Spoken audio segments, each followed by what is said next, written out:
Midnight struck, and Nurse Clarissa began her rounds in the silent halls of Ridgeway Asylum. The flicker of dim lights cast eerie shadows, dancing against the chipped walls. She clutched a leather-bound diary, a relic she'd found buried in the archives. Its brittle pages smelled of age and secrets. A note on the first page read, "Do not open after midnight." Clarissa smiled nervously, dismissing it as an old superstition. Yet, as the clock chimed, the air seemed to shift, heavy with anticipation, and a faint coldness brushed past her neck, like a whispered warning. A soft creak echoed from Ward C, where no patients had resided for decades. Her heart skipped a beat. "It's just the wind," she whispered, gripping the diary tighter. But a faint sound followed, a child's giggle, delicate yet chilling. Her grip tightened on her flashlight as she turned toward the sound. Shadows shifted unnaturally in her periphery, almost as if they beckoned her deeper into the asylum. The diary's pages flipped on their own, landing on a scrawled entry. "She's waiting for you in the mirror." Clarissa's stomach churned. The asylum's legends spoke of a patient named Leela, a young girl obsessed with mirrors who had vanished mysteriously. Swallowing her fear, she approached the antique mirror at the end of the hall. Its surface shimmered unnaturally under her flashlight, reflecting more than just her image. It seemed alive, pulsating slightly with an eerie silvery glow. In the reflection, a shadow loomed behind her, its outline jagged and unnatural. She spun around, her breath catching in her throat. Nothing.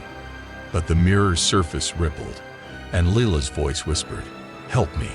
They're watching." The words seemed to seep into her mind, making her knees weak. A faint handprint appeared on the mirror, pressing from the other side. Clarissa's rational mind warred with her instincts. She scribbled the phrase into her notebook, desperate for answers. The diary seemed alive, its entries appearing and disappearing as though written by an unseen hand. One phrase burned itself onto the page, "Room 213." The number sent a shiver down her spine. It was a room sealed after a fire years ago, its charred walls hiding forgotten horrors. The air grew heavier as if the asylum itself was holding its breath, waiting for her decision. Gathering her courage, she climbed the stairs to the abandoned floor. Each creak of the wood beneath her feet felt like a scream in the silence. A trail of wet footprints led her to room 213. The door, blackened and warped, opened with a ghostly groan. Inside, the air was thick with smoke and despair, the remnants of the fire still lingering. A faint hum of a lullaby tickled her ears, sending chills down her spine. The room's centerpiece was a charred rocking chair, gently moving back and forth, as if someone invisible occupied it. A lullaby hummed faintly, its melody hauntingly familiar. On the floor lay a doll, its porcelain face cracked, one eye missing. Clarissa's heart raced as she bent to pick it up, her fingers brushing against something cold. It was a key, intricately designed with an engraving. Lila's room. The rocking chair stopped abruptly, and the silence that followed was deafening. A sudden gust extinguished her flashlight. In the oppressive darkness, the lullaby grew louder. Clarissa's chest tightened as she felt icy fingers graze her arm. Her scream died in her throat as a child's voice whispered in her ear, "You're so close now." The diary glowed faintly in her pocket, as though urging her forward. She clutched it like a lifeline, its warmth contrasting the chilling air. Bolting out of the room, Clarissa fumbled to relight her flashlight. The key burned hot in her pocket, as though guiding her. Her legs carried her to the children's ward, long abandoned and shrouded in dust. At the end of the corridor stood a door with Lila's name etched into the wood. The key slid in effortlessly, and the door creaked open to reveal a pristine room, untouched by time. Drawings lined the walls, each depicting distorted faces trapped behind mirrors. Inside, the air was different, calm, yet stifling. The walls were adorned with drawings of mirrors, each reflecting a distorted version of the little girl.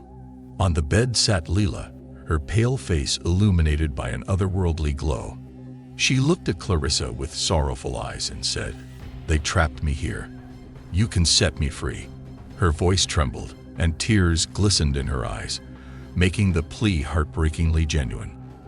Clarissa stepped closer, her hand trembling as she reached for Layla. The girl's touch was icy, sending a jolt through her. "The diary holds the answer," Leela whispered, pointing to the book in Clarissa's hand. Flipping through the pages, Clarissa found a chant scrawled in blood-red ink. The words seemed to pulse, demanding to be spoken. She hesitated, sensing the weight of the decision before her. As she began to recite the chant, the room shuddered violently.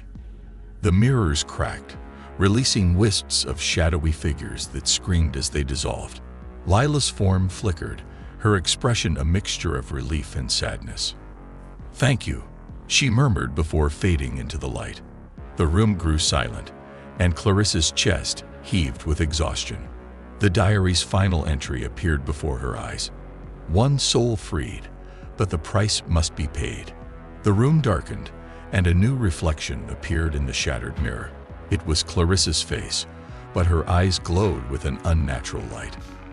Panic gripped her as she realized the truth. She had taken Leela's place. The diary's pages turned, showing scenes of her life now etched into its cursed history. The mirror's surface rippled again, showing the hospital's bustling corridors. Nurses moved past, oblivious to Clarissa's desperate cries. She was now part of the asylum's haunted history, bound to the diary and its cursed legacy.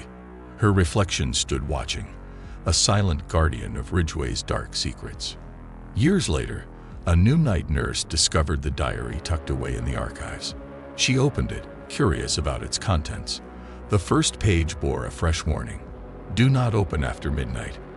But curiosity, as always, would have its price. The cycle began anew, a grim reminder of the dangers of unearthing the past. Whispers echoed faintly through the halls, hinting at the horrors yet to unfold. The story of Nurse Clarissa serves as a chilling lesson.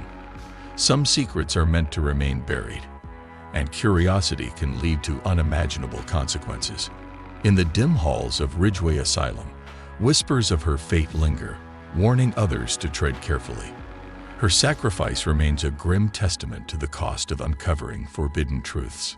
To this day, the diary remains locked in the archives, its leather cover untouched by time.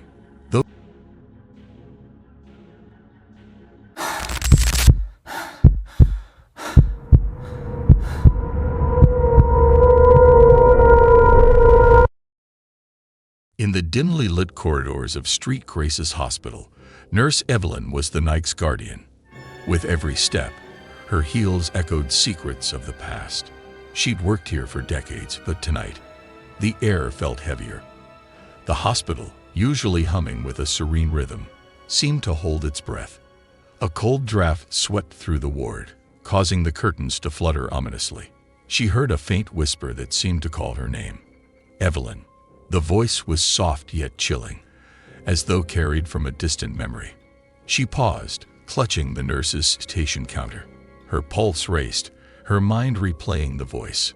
"It's just exhaustion," she muttered under her breath, forcing herself to believe it. But then, the hospital bell rang 3 times.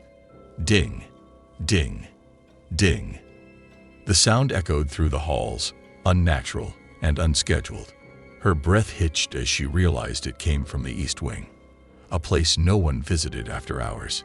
Curiosity pulled her toward room 306, the source of the sound. The room was infamous among staff, always locked, with no patients ever assigned. Stories of its haunted past circulated, but Evelyn had dismissed them as idle gossip. Tonight, though, her instincts urged her otherwise. Her hand trembled as she pushed the door open. The hinges groaned, revealing a dimly lit room with an old patient bed. The scent of antiseptic lingered, mixed with something stale, almost decayed. On the bed lay a dusty notebook, its leather cover cracked with age. The name Margaret was etched on it in bold, uneven letters. Her fingers brushed the cover, a jolt of static prickling her skin. As she opened the notebook, the pages turned on their own. A message appeared, scrawled in blood-red ink. "Help me, Evelyn, they're coming for you next." The words seemed to pulse, glowing faintly in the dim light. Evelyn stumbled back, her breath catching as the temperature in the room plummeted. Shivers ran down her spine. The name Margaret ignited memories she had buried for years. Margaret had been her patient 3 decades ago, a young woman with a terminal illness. She had died under mysterious circumstances, and Evelyn had never spoken of it, not to anyone. Her hand shook as a childlike giggle echoed from the corner of the room. It was faint at first, then grew louder, more sinister. Evelyn spun around, her eyes scanning the shadows. A dark figure darted past the bed, leaving faint, wet footprints on the dusty floor. "It's impossible," she thought, her mind racing. Margaret was buried years ago, wasn't she? The question lingered, unanswered, as the giggle faded into silence. The notebook's next page revealed a crude map, its lines drawn shakily as though by a trembling hand. It depicted a route leading to the hospital's basement, a place Evelyn avoided at all costs. She felt an inexplicable pull, a compulsion she couldn't resist. Taking a lantern from the nurse's station, she began her descent into the forgotten depths of the hospital. The stairs creaked under her weight, the shadows growing darker with every step. The air grew colder with each passing moment. Flickering lights illuminated strange symbols on the walls, carved deep into the stone. The symbols seemed to pulse faintly, as if alive. A soft hum grew louder, blending with a faint sobbing sound that sent chills through her body. The sobs echoed, coming from somewhere ahead. Evelyn reached a locked metal door at the end of the basement corridor. The sobbing grew louder, more desperate. Her heart pounded as she whispered, "Margaret." The crying stopped abruptly, replaced by a chilling silence. Then a voice, hollow and icy, replied, "You left me to die." The accusation hung in the air, heavy and suffocating. Her knees buckled as a wave of guilt and fear washed over her. Memories she had tried to bury resurfaced. Margaret, pale and pleading, her voice weak yet desperate. Evelyn had walked away that night, overwhelmed and scared. She had left Margaret alone in her final moments. The weight of that decision now bore down on her, unrelenting. The door creaked open on its own, revealing a dilapidated room filled with old hospital records and equipment. Dust blanketed every surface, and the air was thick with decay. In the center of the room sat a porcelain doll dressed as a nurse. Its pristine uniform was stark against the grime. The doll's glass eyes gleamed with malevolence, following Evelyn as she stepped inside. The doll's head turned toward Evelyn with a sharp, unnatural motion. "Do you remember your promise?" it hissed, its voice layered with malice. Evelyn staggered back, her heart hammering in her chest. Memories of the promise she had made to Margaret flooded her mind. A promise to protect, a promise she had broken. Suddenly, the room began to shake. The symbols on the walls glowed brighter, their pulsing rhythm quickening. The doll's voice grew louder, chanting, "You will pay, you will pay." Evelyn covered her ears, the sound unbearable. The room seemed to close in on her, the walls pulsating as if alive. A gust of wind knocked her to the floor. When she looked up, Margaret's ghost stood before her, pale and translucent. Her eyes brimmed with sadness, not anger. The sight of her former patient brought tears to Evelyn's eyes. "Why didn't you save me?" Margaret's voice was soft, almost tender, but it pierced Evelyn's soul. Tears streamed down Evelyn's face as she choked out, "I was scared. I failed you." The admission hung in the air, raw and unguarded. Margaret's expression softened, her ghostly form shimmering. Margaret's ghost extended a hand, her voice gentle yet firm. "It's not too late to make amends. Save those you can now." As Evelyn reached out, the symbols on the walls faded, and the room grew silent. A sense of peace began to replace the oppressive fear. Evelyn awoke in the hospital's chapel, clutching the notebook. The faint scent of lilies filled the air, a stark contrast to the decay she had experienced. She didn't know how she had gotten there, But a renewed sense of purpose filled her. She vowed never to let fear dictate her actions again. The hospital bell rang once more, but this time, its tone was soft and comforting. Evelyn smiled through her tears, feeling Margaret's presence lingering like a gentle embrace. She knew she had been given another chance, a chance to atone. The story of Nurse Evelyn reminds us that guilt can imprison us, but redemption lies in facing our fears and righting our wrongs. Sometimes, the hardest battles are the ones we fight within ourselves. Every moment offers a chance to choose courage over regret, action over inaction. Evelyn spent the rest of her career as the night nurse, ensuring every patient received the care they deserved, never leaving anyone alone in their time of need.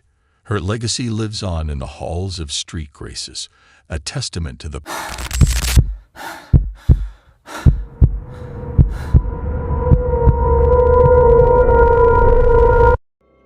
We've been investigating a nurse whose actions have sparked a chilling suspicion.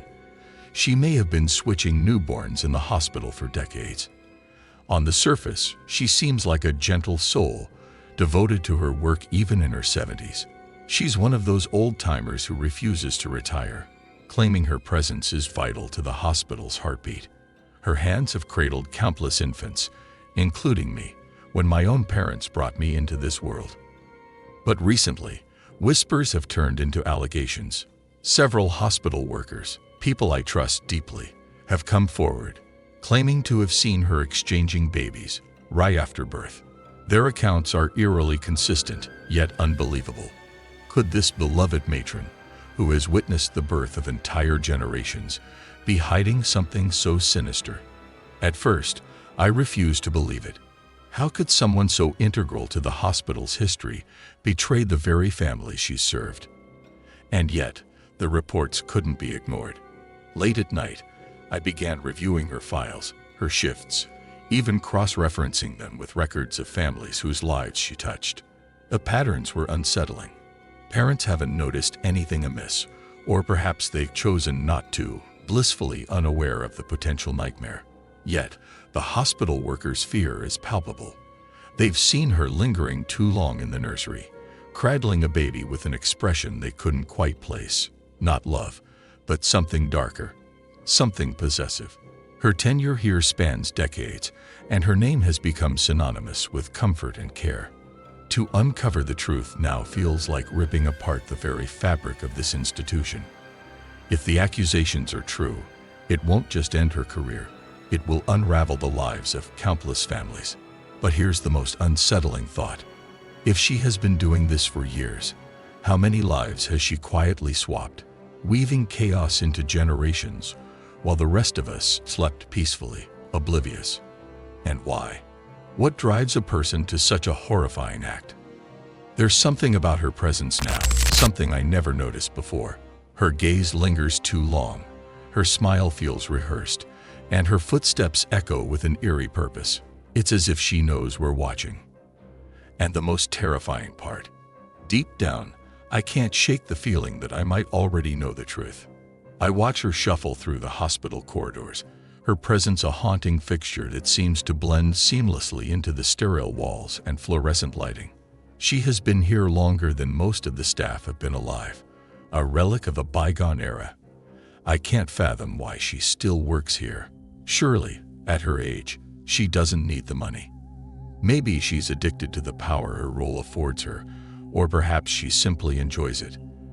Either way, there's something unnervingly different about her, as though she's carved from a fabric the rest of us can't touch. One evening, driven by a gnawing curiosity and growing unease, I decide to follow her. Her movements are deliberate, almost predatory, as she makes her way into the newborn baby unit.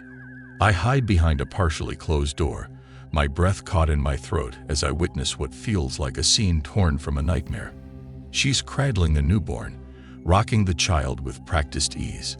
But then, I see her place the baby down and pick up another, swapping their places in the bassinets without hesitation. It's her eyes that freeze me in place. For a fleeting moment, they gleam with an otherworldly hue, a sickly gold mixed with a piercing white, like the embers of a dying star. Then, just as quickly, they returned to normal, as though the glimpse of something inhuman was never there. She turned her head toward me, catching me mid-gasp. A twisted smile curls across her lips, one that doesn't quite reach her eyes. "I'm getting too old and far too careless at sneaking these swaps," she says, her voice carrying a strange mixture of amusement and weariness. The casualness of her tone sends a chill down my spine, as though this grotesque act is nothing more than a mundane chore. I muster the courage to step forward, my voice trembling as I demand an explanation.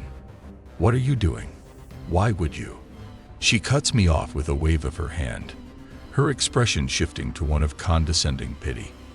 "Majority of babies don't belong with the families they're born into," she says, as if explaining a simple truth to a child. "I place them where they truly belong, where the universe meant for them to be." Her words hang in the air, heavy and unsettling, twisting the notion of fate into something grotesque. My legs feel rooted to the floor as 1,000 questions flood my mind. Who gave her the authority to decide such things? What does she mean by where they truly belong? And then, the most horrifying thought strikes me. How many lives has she silently rewritten with her gnarled hands and unsettling gaze? How many families unknowingly harbor children that aren't theirs? And why does she seem so certain she's doing the right thing? Her smile lingers as she walks past me, leaving me alone with the weight of what I've just witnessed. The sound of her footsteps fades into the distance, but the horror of her words remains, echoing in my mind. I try to speak, but her words stop me cold. "I even swapped you at birth," she interrupts, her voice laced with something darker, more sinister.